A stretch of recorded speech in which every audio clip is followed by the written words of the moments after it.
ladies and gentlemen. Welcome to the Nodwik Games room. This is Nodwik, and I'm bringing you a choose your own destination interactive novel, and it is called Buried. I've watched a couple people play a few episodes of it, and it looked really interesting. It came on sale on Steam. It wasn't very expensive anyway. It went from like $3 down to like $1.50 or something. I can't remember. But anyway, I'm going to give you the first chapter and see what you guys think. So, without further ado, here we go. So, Buried is an interactive story. The plot will change based on the choices you make. The story is broken into 5 chapters. Play straight through or at your own pace. There's no waiting and no pauses.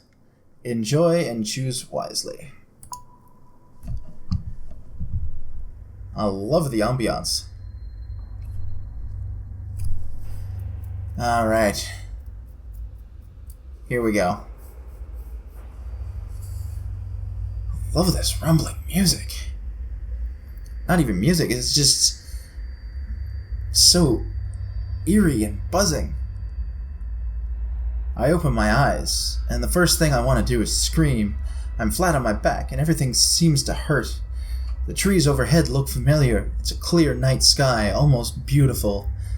Except for the fact that this means I've been out cold for at least 6 hours. But there's something wrong. I don't remember what, but something happened, and my head... My God, my head hurts, and a ringing in my ears. Was there an accident? An explosion. I think I remember Dennis screaming. But after that, I can't remember. As I sit up, I notice that my hard hat has been thrown off. I look around the area, but it's not there. It feels strange to go anywhere without my hard hat, but I've got to find the other members of the crew. They could be in danger. Ooh, tough choice. You know what? I get the feeling that we're going to be in some massive danger later on. There's just something that catches me about the ambience and the scenario. So I'm going to search for my hard hat. I get up on shaky legs and look around for a moment. A few nearby trees look to have been splintered and broken at the base recently. They certainly weren't like this earlier. Searching for the hard hat feels normal. It makes me feel like maybe there isn't something wrong here. I see it behind a fallen log about 10 feet away from me. How it was thrown so far is beyond me. Driven by nothing more than habit, I walk over to it, pick it up, and place it on my head. Next, I walk over to the center of the logging site and don't like what I see. Oh God, what am I gonna find? Ah, that's not good. Truck tipped over. The logging site looks like a bomb was detonated right in the center. I don't know where to start. The only load we had managed to stack on a truck for the day is overturned, the trailer bent, and the logs hanging off the back. Where the hell is everyone? My head is killing me, and this ringing in my ears. I can't hear anything. Not birds, not my footsteps, nothing. Makes me wonder if I hit my head after my hard hat flew off. I run through a quick mental checklist to make sure my brain is still working. Yeah, my brain's still there. My name is Roger Hastings. I'm 41 years old. The year is 2017. I own a small logging company, and we've been logging in this strip of Kentucky woodland for almost a month now. Okay, so my brain works. That's a relief. But it also makes me fearful, because something is certainly not right here. I look around the logging site, my mind trying to figure out what has happened. Just about every piece of equipment has been overturned or tilted. Go to the truck or search the debris? I'm gonna search the debris. There are bits of debris everywhere. There are fragments of the 5-gallon bucket I keep out our work rags in, a loose chainsaw, and an overturned gas canister. Had there been an explosion, all of the fuel on site would have started a fire. But there's no charring, no burning, nothing. I walked through the area where Dennis had been working. From the looks of it, he'd been moving slowly. He'd only taken down 4 trees today. His metal lunchbox is open, an indicator that he had been taking an early break. But he's not here. No one is here. Where the hell is everyone? I could try to make a call on my cell phone, but its battery is already running really low. Not that it matters, the reception is crap out here. Yell out, or try to trust the reception. I've been out in the wilderness before, and reception does suck. So, I'm gonna yell out. Is everybody there? Hey guys, where is everyone? Tony, Dennis, Frank, Joe! But the names fall flat among the wreckage. I get nothing back other than scaring away a few birds overhead. Might as well start walking and try to find some answers. The highway is almost a mile back through the woods, down the gravel road we used to reach the site. Maybe the crew ran that way for help. But why would they have left me? Were they scared? Out of sorts? Maybe I can catch up to them, but with my truck turned over on its side, it looks like I'll be walking. My God. I can't even remember what I was doing before waking up on my back. Wait, what's that underneath the bulldozer? Oh my God. It's a leg. It has to be either Tony or Dennis. The dozer looks unstable, like it might roll some more. Might not be safe to get too close. But at the same time, I can't just leave them in there. I'm gonna go look. Hey, I yell, are you okay? Are you alive? Holding on to my hat, I skip over the wrecked equipment and stray logs to get closer. I can see a bit more of the leg. The jeans are soaked in blood. I recognize the work boots. It's clearly Tony. His leg's bent at an impossible angle, nearly crushed flat. The closer I get, the more apparent it becomes. Tony didn't make it. Oh God. We're all gonna die, man. Game over, man. Game over. Oh. If I pull the body out, I'd take a chance of getting sucked in with the equipment myself.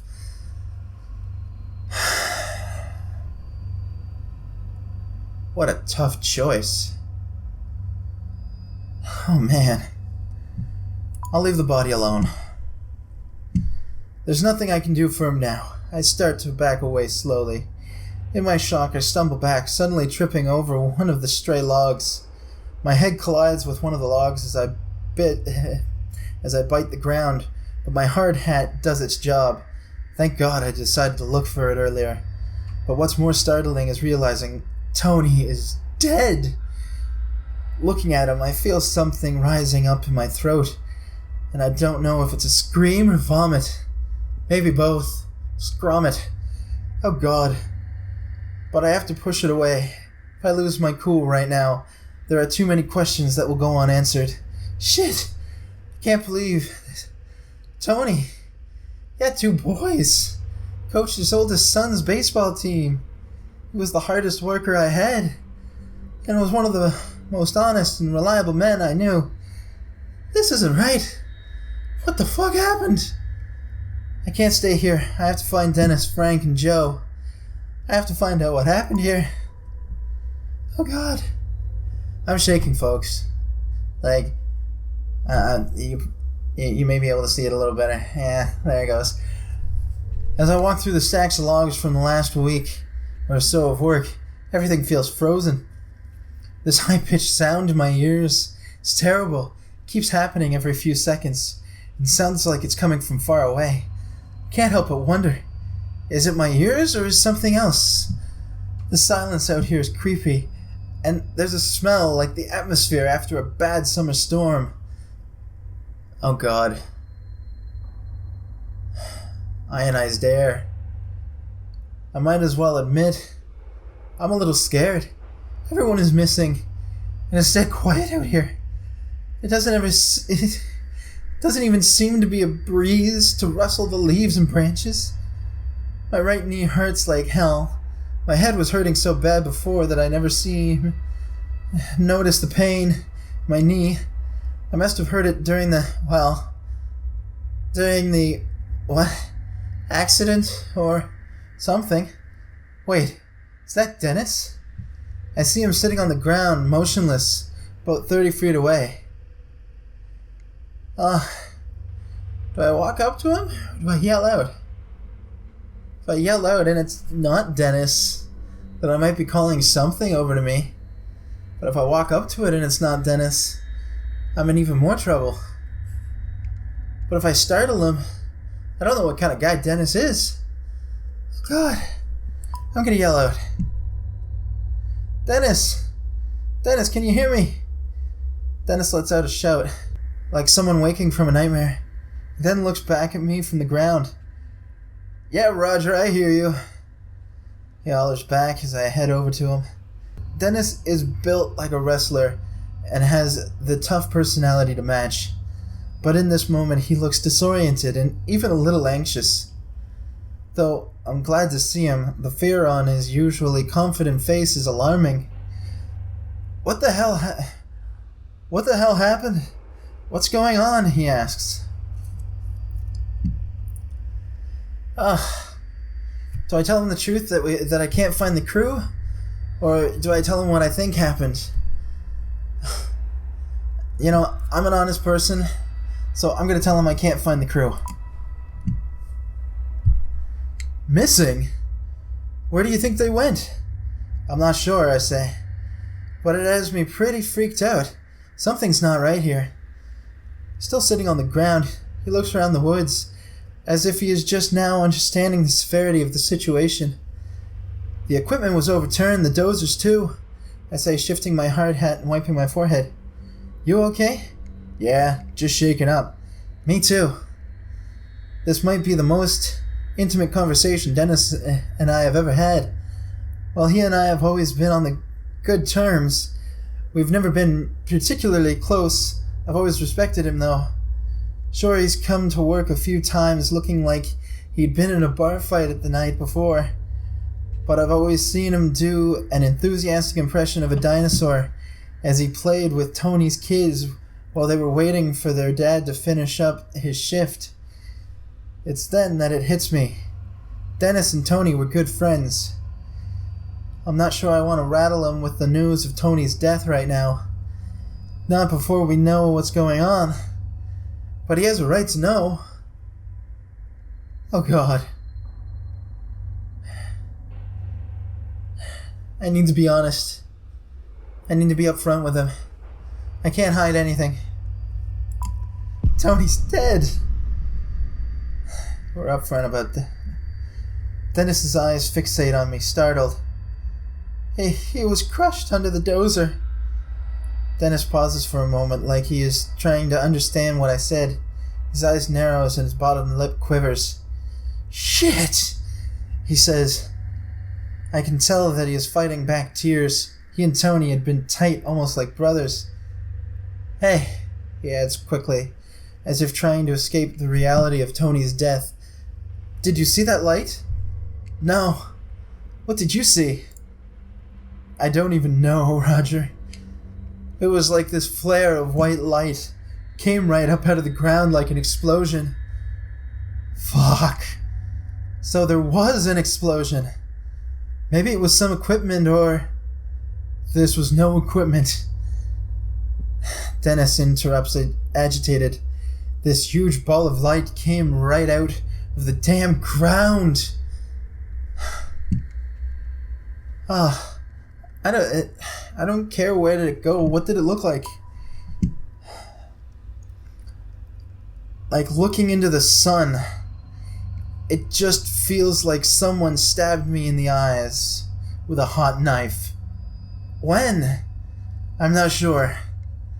But I had finished about 10 trees for the day and was about to top one. That's when it happened. You were almost done with 10 trees? Yeah. Looking at the ground, he says, you know, I wouldn't want to take a lunch break until I was done. And that's when that light blew up. Why, you don't believe me? I believe him. I'm not going to question this guy. He saw what he saw. I think to myself, He has no reason to lie about this. My God, are you okay? Yeah, I'm fine. But if I'm being honest, it scared me pretty bad. And if it's all the same to you, I'd like to get the hell out of here. We both stand up and start heading towards the road. It isn't until we start moving that I see Dennis is wounded. His right side is coated in blood, the red seeping through his blue work shirt. Oh God, Dennis is gonna die. There are splatters of it here and there, but also a very large red splotch that makes me worry. Are you in a lot of pain? I've been better. I don't know how much longer I can stay on my feet. What happened? I'm not sure. I must have gotten thrown or hurt somehow from that light. It's then that I noticed that the strange ringing noise is still filling the air. Hey, do you hear that high-pitched ringing noise every once in a while? Dennis looked scared when I asked him this question. Just nods. I thought it was just me. He looks out of sorts and uncertain. I've never seen him like this before. It's obvious that he's looking for some reassurance. Even though I'm his boss, there's something very unnerving about this. Oh God, what's going on? Do I make Dennis feel even more anxious and worried? Or do I try to... Oh God. I'm shaking so much right now, I can barely think. And I'm just reading this, man. Like, this has got me shook. Oh God. I'm tingling so much. Oh man. Reassure. Or... I gotta be truthful. This is freaking me the fuck out. I'm sure I sound scared, but I don't really care. I look to Dennis and see that my confusion and fear have been seeping into him. Oh God. And is that disappointment in his expression as well? I think so. It's as if he expects me to be stronger, to assure him that we're fine and nothing out of the ordinary is happening. We both start moving forward and don't say another word. Did you try to call Frank? I know he had his cell on him today. Not yet. Luckily, I still have some battery left. I pull out my cell and call Frank. Happy I didn't make that call to Dennis earlier. It rings, but he doesn't pick up. But then I hear his phone go off behind the stack of logs. Dennis and I give each other a look. Oh God. As the phone goes to voicemail, I hang up and we walk behind the log to find Frank's phone on the ground, abandoned. We look around for Frank, but find nothing. Not a single trace. It's then that I notice something really odd. A 10-foot wide hole in the ground, right where the phone was. But there's no stray piles of removed dirt or rocks. It's clean, smoothly dug, cutting into the earth. Wide, but only a few feet deep. It looks unnatural, like the ground was just deleted. No shovels or diggers used. Dennis walks over to it. This looks like some kind of hole where I saw that light come from. The ground. He muses to himself. I say nothing. My mind is spinning. But I don't know what to think. We need to get out of here. Oh, that's Dennis. We need to get out of here, Dennis mutters. At that moment, that ringing noise carries through the forest again, sending a shiver down my spine. The game didn't even have to say that. It's already there. Dennis is right. There's something strange going on, and we might not be safe here. But that ringing sound could be a clue to where the rest of the crew went. Oh God. No, we gotta get the fuck out of here. Let's get away from this. We're avoiding that sound. With that, we turn and start walking to the west, in the direction that I'm pretty sure leads to the road. Continue. Oh man. Oh, we're in the woods. Oh God. Oh man. It's some sort of embarrassing. I have been a logger for nearly 15 years. but I'm finding it easy to get lost in these woods. The trees are so thick in places that the moonlight doesn't even reach the ground. It's easy to get turned around. My only hope is that I can find the overgrown dirt road that will lead us back to the highway. "You sure we're headed in the right way?" Dennis asked. "Pretty sure," I say. I turn to him and see that he's clearly in pain. It's at this moment that we've come upon another one of those smooth holes. This one is even stranger because a nearby tree also has a trunk cut out of it. The arc goes smoothly through the ground and then up through the trunk like a cartoon wrecking ball blasted through both of them. "What the hell are these things?" Dennis whispers to himself. He takes a step down into the hole, his boots creating imperfections in the shape like footprints on the sand. "Oh man, I'm not going anywhere near that thing. Fuck that. We're walking around it." I walk along the edge, each step sending pebbles down into the hole and ruining its perfect shape. I'm amazed at how smooth it is.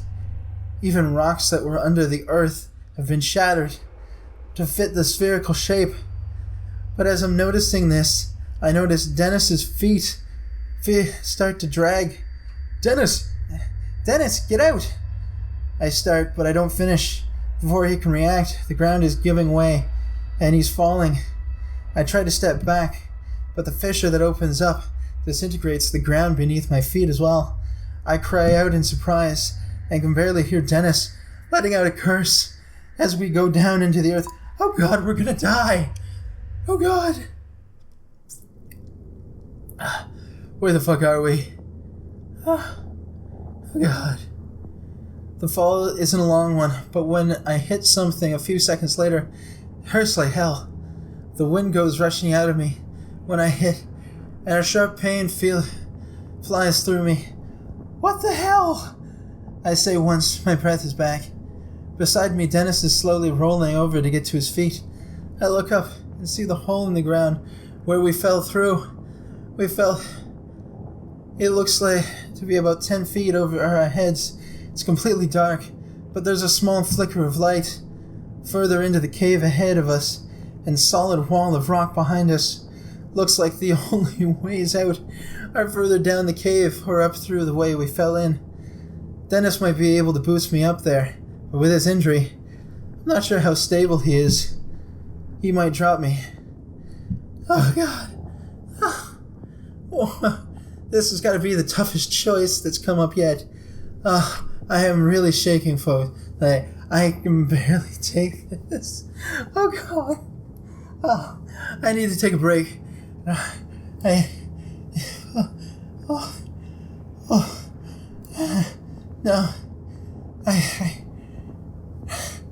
I need to walk away for a second, folks.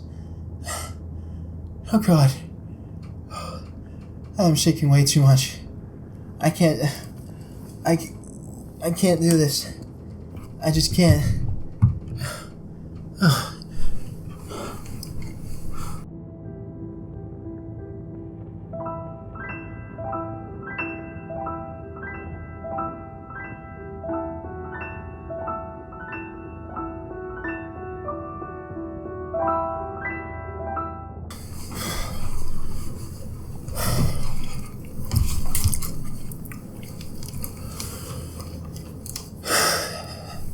Alright.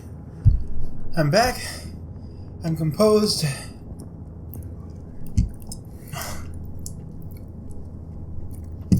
We can't climb up.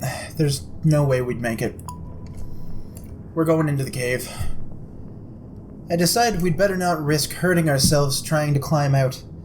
As we turn to head into the cave, I take a closer look at the light further ahead and realize it's artificial.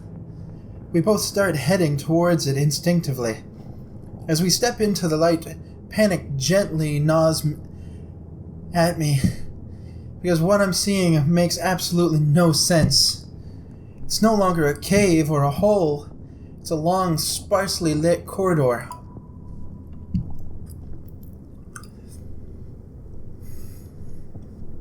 I'm sorry for the chewing and... Oh, it's a massive corridor, in fact. It seems to go on forever. I had to grab something to eat and drink to settle. This corridor is mostly dark, with emergency lights every 10 feet or so.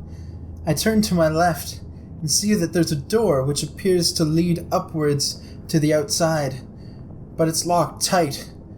I push as hard as I can, but no luck. Dennis, help me with this. He comes over, and we both try to kick the door, but it doesn't budge. For some reason, someone doesn't want people getting out of here.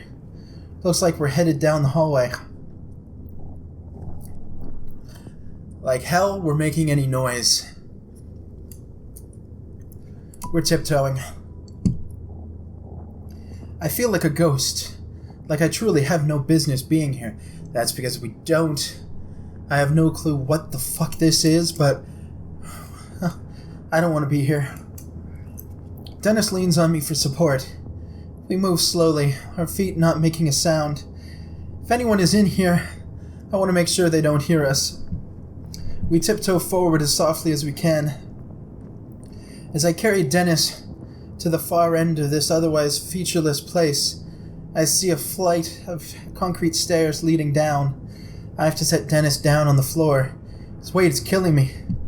Dennis, are you okay? Stop worrying, man.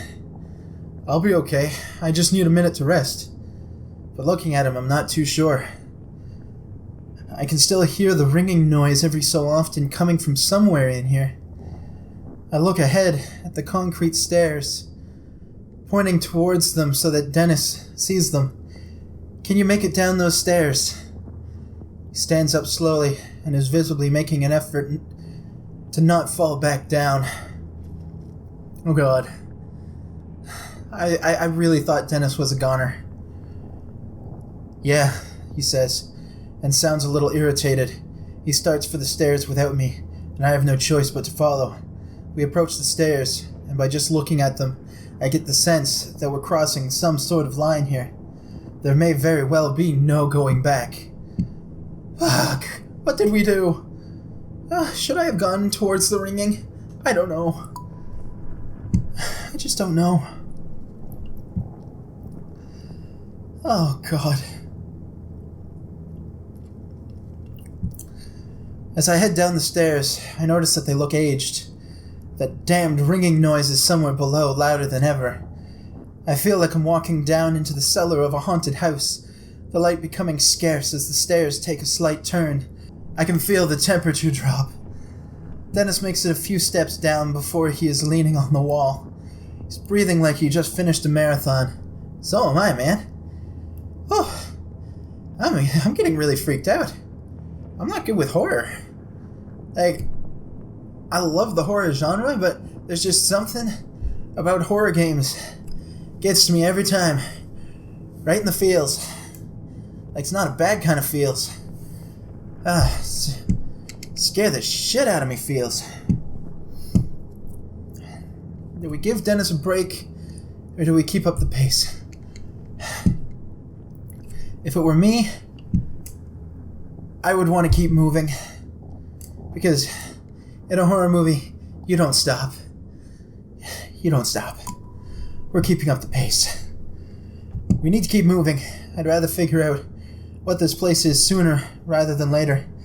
As we keep going, my mind seems to lock in on the unknown fate of the rest of my crew. Frank is married, and I've met his wife a few times. A nice woman with a huge laugh. My heart sags a bit when I realize I might never again get to hear him belting out classic rock tunes during lunch break. Joe, well, I don't know Joe too much. And I don't know much about him at all. He's 22 years old and is considering community college. His folks are deadbeats, so he's been providing for himself since the age of 16 or so. Out here in the woods, regardless of their backgrounds or ages, I'm responsible for them. Damn! In the frequent visits to the local bars after a long day or away from families on this risky job, I'm responsible for them. Maybe we can still find them and still get to hear Frank singing in his deep baritone voice after a few too many drinks. I have to make Dennis stay behind me as I stick my foot out in search of the next step. I'm sorry, folks. My sinuses are backing up. I can't help feeling like a child as a very powerful fear seizes me. I'm expecting a monster to reach out of the darkness, slicing into my throat. After what feels like forever, we come to the bottom of the stairs. We're closer to that ringing noise now. A door sits securely in the wall and looks just as out of place here as I feel. A sliver of light seeps through, illuminating the area. The door has what looks like a panel with lots of labels and lights. Small embossed print above the panel says, Level 1 entrance gate, transport sector, and there's a button with no label. The fuck? I know they tell you never to push the button, but we gotta push the button. I give the button a push. One of the readings on the panel flickers to life. Outage. That's all it says. Then goes dark. Oh god. The panel looks like a diagnostic or alert system of some kind, each label meant to communicate some status. Lockdown engaged. Experiment in progress. Shutdown engaged. Oh god. What do I... Those all appear to be off, but one of the phrases has a slowly blinking red light next to it. The only powered light on this whole thing. Abnormal entity breach. The fuck? I slowly push the door open when Dennis suddenly steps in front of me, taking the lead. Let's go. I want to find out what the hell this place is.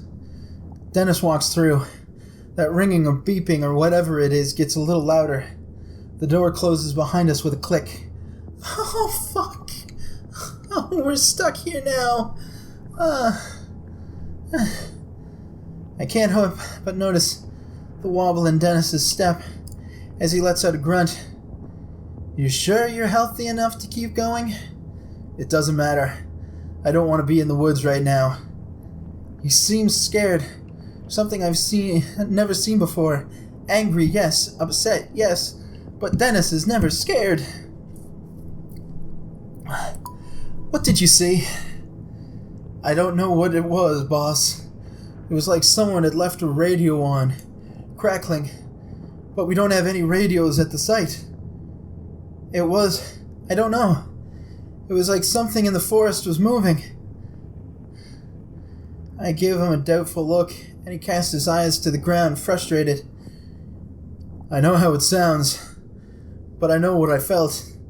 It was like walking into a funeral parlor, feeling death and gloom everywhere. I've been so preoccupied with my own fear that I nearly forgot about the ringing noise. It had become just background noise. We take a few more steps. I can now see where we are. It makes no sense yet. Another thing that simply seems out of place. The shapes and muted colors of metal are easy to identify, but it just doesn't belong here. Oh god. Wow. What a chapter, folks. Oh, even after that break to go get something to drink, I am still... Oh man. Respect the dead. You and 36% of players left Tony's body where you found it. Secrets. You and 76% of players were up front with Dennis about Tony's death. Trust. You and 55% told Dennis you believed his story. Curiosity. You and 25% of players ran away from the ringing sound. Oh.